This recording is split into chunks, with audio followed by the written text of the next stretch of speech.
शेवटी एकच पर्याय आहे, अन्याय बंद करायचा असेल तर आपल्याला सत्य जावं लागणार आहे। ही एक मार्ग लक्षात राहू द्या। आणि दुसरा मार्ग शांत राहा।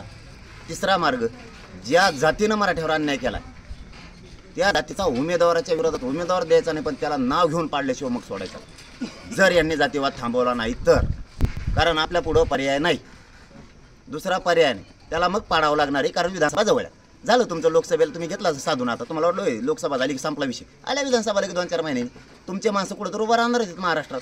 जी जात मराठ्यांच्या अंगावर येईल तो माणूस निवडून येऊ द्यायचा नाही। वेळ पडली तिथं मराठ्याचा एकही माणूस उभा राहू द्यायचा, पण त्याला पाडल्याशी सोडायचं, त्याला सत्य जाऊ द्यायचं नाही। कारण तो सत्यात गेला का आपल्यावर अन्याय करतो नसता, त्याने हा जातीवाद थांबवावा। 4 जूनच्या उपोषणावर आपण ठाम आहे का? 100% करणार। माझ्या समाजाचा न्यायाचा विषय, सरकारनं आम्हाला शब्द दिलेला आहे। आज त्याला 5 महिने उलटून गेले की सगळ्या स्वारीची अंमलबजावणी करू। किती दिवस पाहिजेत आणखी सरकारला? 5 महिने उलटून गेले, आणखी किती वेळ पाहिजे? आम्ही सरकारच्या शब्दाच्या पुढे गेलेलो नाही आणि प्रामाणिकपणानं सांगतो, ओबीसी मराठा वाद शांत झाला तर बरं होईल। आम्ही कधी आमच्याकडून जातीवाद आधी केलेला नाही। बीड जिल्ह्यातल्याही सगळ्या मराठ्यांनी शांत राहा, पुन्हा पुन्हा तेच आवाहन करतोय। महिनाभर शांत बघा। याच्यावरती आता शंभूराज देसाई साहेब, सुधीर भाऊ मुनगंटीवार म्हणतायत की जातीवाद होत नाही। आता त्यांनी बघावं जातीवाद कोण करतंय। अगोदर मी केलेला असेल तर मला दाखवून द्या, तुम्ही इथं केला,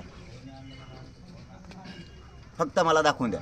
आम्ही जरी बोललो तरी सरकार म्हणून बोललेलो, त्यांना वैयक्तिक माणूस म्हणून बोलले नाही। फडणवीस साहेब का आमचे शत्रू नाही आहेत, परंतु तुम्ही आरक्षण देणार नसाल तर सत्तेत तुम्ही आहेत, आम्हाला तुम्हाला बोलावंच लागणार आहे। मी आरक्षण घेतल्याशिवाय कोणालाही सुट्टी देणार नाही। 4 जूनला मी आमरण उपोषण करणार म्हणजे करणार।